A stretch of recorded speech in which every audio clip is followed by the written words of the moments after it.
Cornell hockey once again got the best of Michigan on a big stage this weekend, smoking the Wolverines at Madison Square Garden on Saturday night.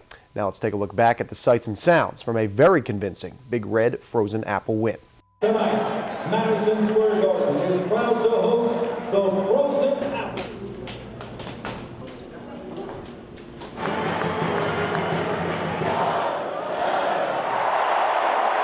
The head coach of the Big Red is Mike Schaefer.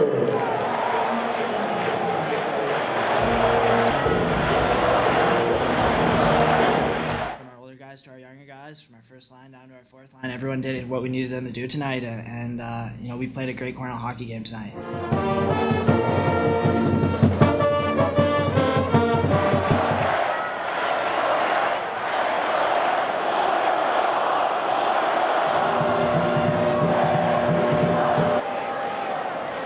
To come on this kind of stage and with all the distractions, very proud of their effort to come out here tonight and secure the victory. Final score, the Big Red